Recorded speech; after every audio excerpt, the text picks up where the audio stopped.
Hush now, my friends. Do you hear that ringing silence? We have climbed high into the mountains where the air tastes of eternal ice. The map has led the wheelers to the Lake of Mirrors. They say its water is the most dangerous trap in the world. It doesn't frighten or hurt. It does something much worse. It shows you the life you've always dreamed of, so you'll never want to leave. Even Max, who longs to be grown and free, will fall under the spell of these silver shadows. Can Barley scent the truth where eyes are useless? And will the wheelers have the courage to shatter their perfect dreams to save the sky? Listen closely. The third spark is waiting in the mist.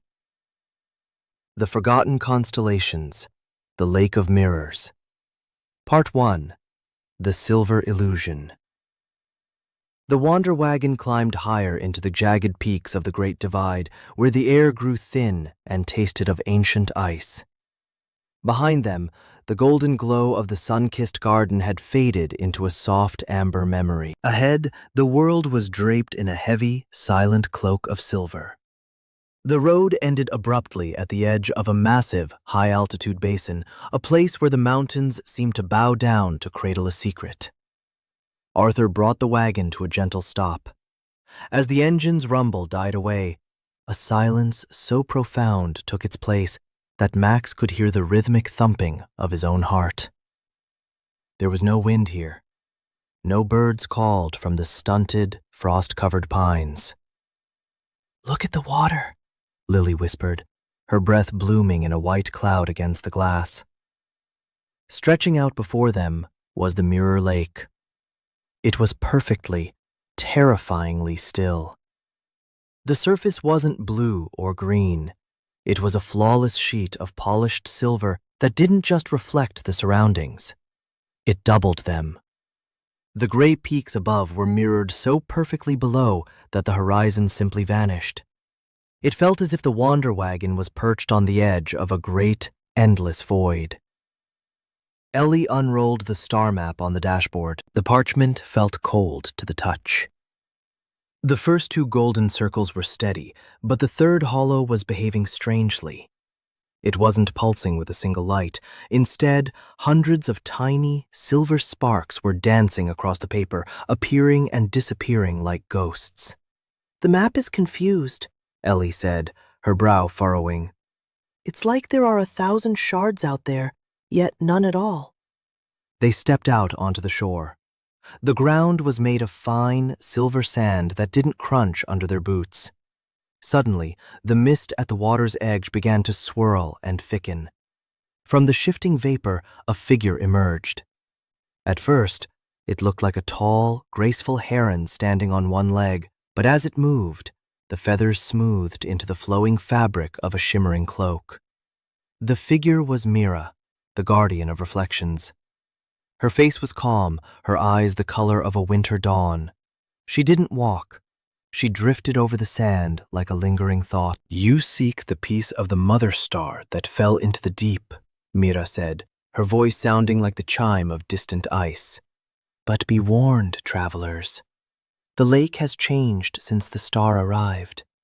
It has become a prisoner of its own beauty." "We only want to bring the light back to the sky," Arthur replied, stepping forward. Mira shook her head slowly. "The lake no longer shows the world as it is. It shows the world as you wish it to be. The shard has empowered the water to find the hunger in your hearts. It will feed you dreams of a life without struggle, a world where your deepest desires are already granted. Many have come here seeking the truth, only to stay forever, staring at the beautiful lies in the water." Max looked out at the lake. Suddenly, a section of the mist cleared, and for a split second, he didn't see a dark lake. He saw a flash of something magnificent, a sleek, metallic hull, a captain's chair, and the respect of a crew waiting for his command. His heart gave a sharp tug, but the mist closed again. "Is the shard out there?" Max asked, his voice a bit strained. "It is at the center," Mira answered. "But the map cannot guide you there. The map follows the truth, and there is no truth on this water. Every ripple is a distraction. Every light you see will be the one you want to see, not the one that belongs to the sky. We have to try, Ellie said, looking at her family. If we don't, the constellation of the lily will be the last one we ever see. Barley stood at the water's edge, his golden fur contrasting sharply with the silver world. He didn't look at the reflections. He tilted his head, his nose working the air. He let out a soft, uncertain woof. The sound swallowed instantly by the heavy fog. He could smell the cold, metallic scent of the fallen star, but he could also smell the sadness of the water. A deep, lonely chill that had nothing to do with the temperature. We'll need a raft, Arthur said, his voice determined. And we'll need to stay together. No matter what we see in the water, we don't let go of the oars. As they began to gather fallen timber from the edge of the forest, the lake seemed to shimmer in anticipation. The silver surface rippled slightly, though there was no breeze. It was waiting for them. It was preparing to show them a version of themselves they had always dreamed of.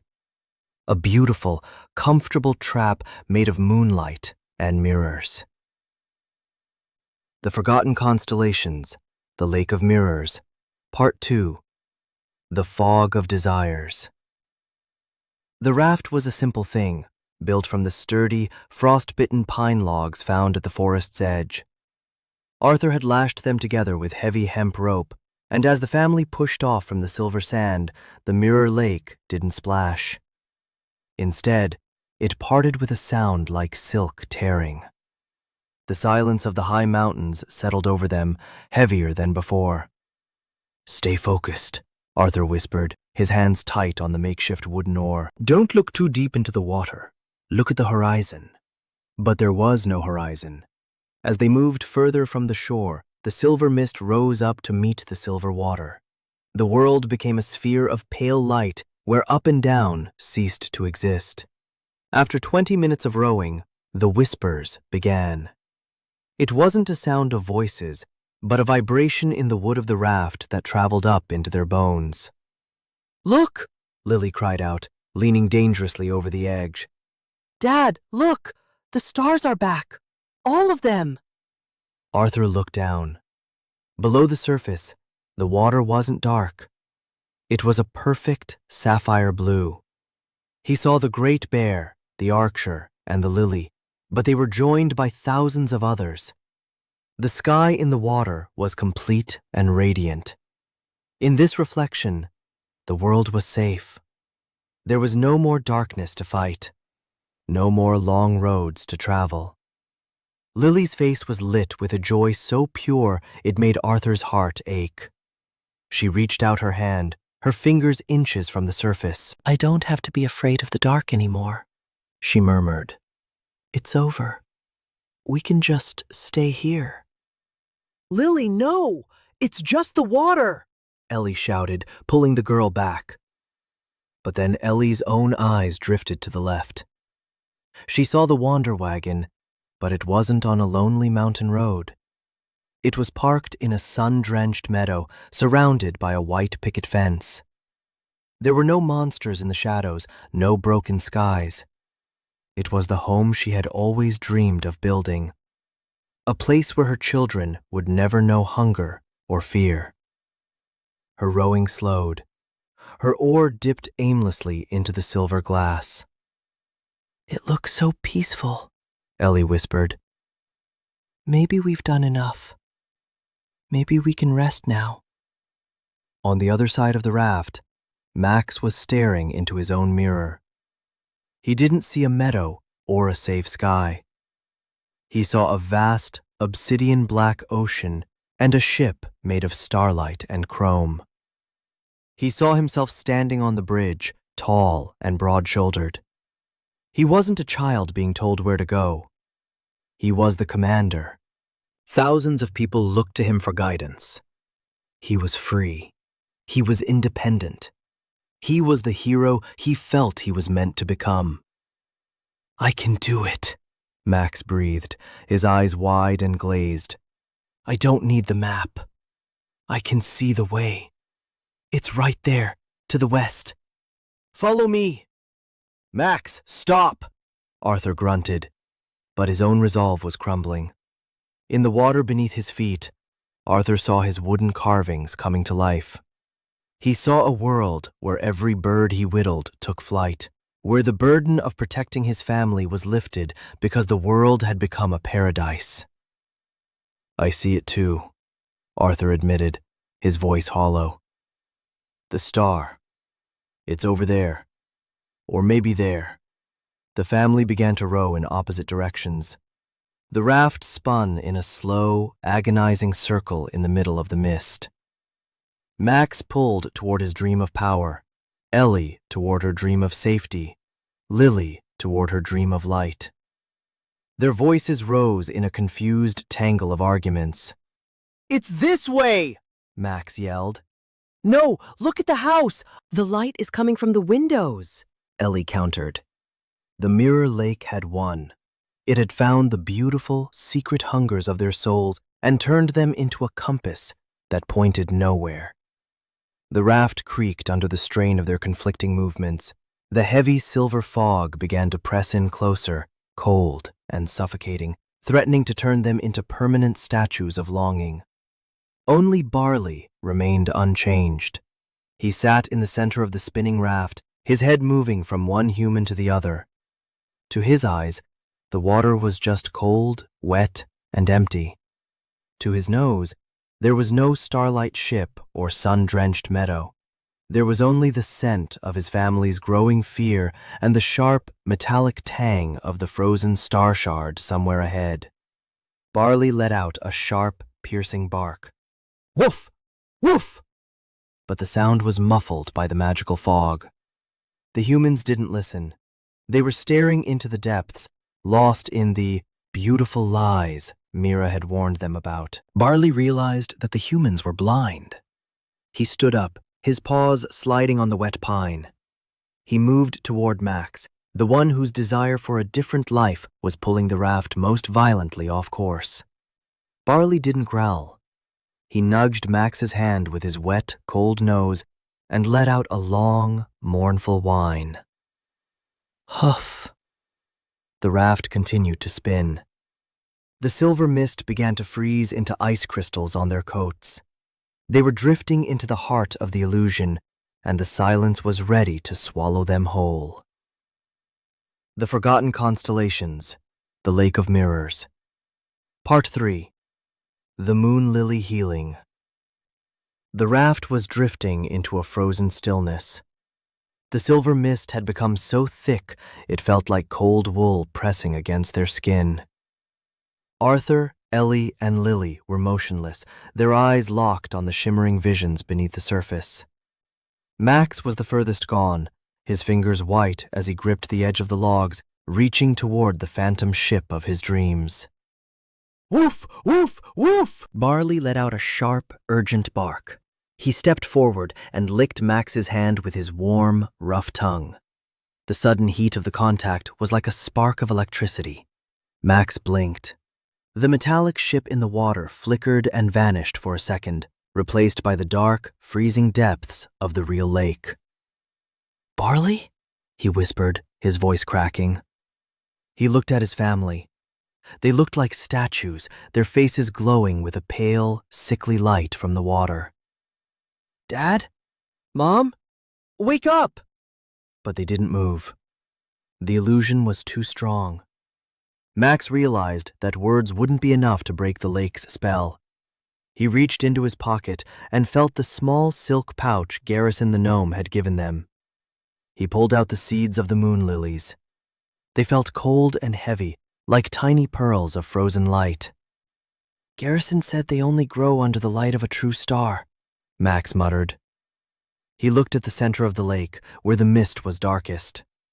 Barley, show me where it is. Not the dream, the truth. Barley stood tall, his tail held low and steady. He didn't look at the reflections. He pointed his nose toward a patch of shadow that looked like nothing but empty air. He let out a low, vibrating growl, "Ruff!" pointing the way. Max didn't hesitate. He threw the handful of seeds into the water, exactly where Barley pointed. At first, nothing happened. Then, Max reached out and rested his hand on Barley's head. "Help them grow, Barley. Give them the hearthlight." Barley squeezed his eyes shut. His golden collar began to pulse with a deep, rhythmic warmth. The heat flowed from his fur, through Max's arm, and into the water. Suddenly, a miracle occurred. From the depth of the mirror lake, long, silver-green stems began to shoot upward. They broke the surface with a sound like tinkling glass. In seconds, massive, pale flowers bloomed across the water. These were the moon lilies. They didn't show reflections. They emitted a pure, steady light that cut through the mist like a blade. As the scent of the lilies, fresh, cool, and honest, filled the air, Arthur, Ellie, and Lily gasped. They recoiled from the edge of the raft as if they had been burned. The beautiful lies in the water shattered like broken mirrors. "The house. It's gone," Ellie breathed, rubbing her eyes. "The stars. They were just a trick," Lily sobbed, clinging to Arthur's arm. "Look!" Max shouted, pointing to the center of the lily patch. Tangled in the roots of the largest moon lily was the third shard. It was a jagged piece of the mother star, but it was encased in a thick, dull shell of silver ice, the frozen weight of 1,000 stolen dreams. It looked cold and dead. Barley stepped to the very edge of the raft. He took a deep breath, his chest expanding until his golden fur seemed to glow. "Achoo!" The sneeze sent a swirling cyclone of honey-colored sparks across the water. When the sparks touched the frozen shard, the silver ice didn't just melt. It evaporated into steam. The shard turned from a dull gray to a brilliant, crystalline silver. It began to chime, a clear, high note that echoed off the surrounding mountains. The shard floated upward, guided by the stems of the lilies, until it rested in Max's palm. It was cool, smooth, and heavy with the weight of the real sky. Max carefully tucked it into the velvet pouch alongside the others. As he did, the star map in the Wander-Wagon, still sitting on the dashboard, let out a triumphant hum. The third hollow was no longer confused. It filled with a steady, silver ink. High above the mountain peaks, the silver mist suddenly tore open. A new constellation ignited in the heavens. It was the swan, its long neck and wide wings stretching across the dark void in a gesture of eternal flight. "The swan," Arthur whispered, his arm around Max's shoulder. "Thank you, son. You saw through it." Mira, the guardian, appeared one last time at the edge of the lilies. She reached into the air and caught a single drop of water that had been purified by the star's light. She handed a small, crystal flask to Ellie. "The flask of mirror water," Mira said softly. "When you are lost in shadows or face a tongue of lies, look through this. It will show you the truth that remains when the dreams are gone." As the Wander-Wagon began its descent from the Great Divide, the mirror lake returned to its natural state. A simple, quiet pool of water reflecting the 3 constellations now burning brightly above. Max sat in the back, his hand on Barley's head, watching the stars. He still wanted to be a leader. He still wanted to be a man. But now he knew that true strength lay not in dreams, but in those who stand beside you in the mist. The silver mist has cleared, and the swan has spread its wings across the sky. It is the constellation of purity, reminding us that the truth may be cold, but only the truth can lead us home. The lake's illusions are shattered, and now 3 shards pulse in Arthur's pouch, while Ellie holds the flask of mirror water which sees through any lie. The Wheelers have grown stronger, for they now know their true power lies in each other, not in beautiful images on the water. But the map is already drawing a new path, toward the Iron Mountains where Echo itself resides. Until then, may your dreams be honest and bright. Good night.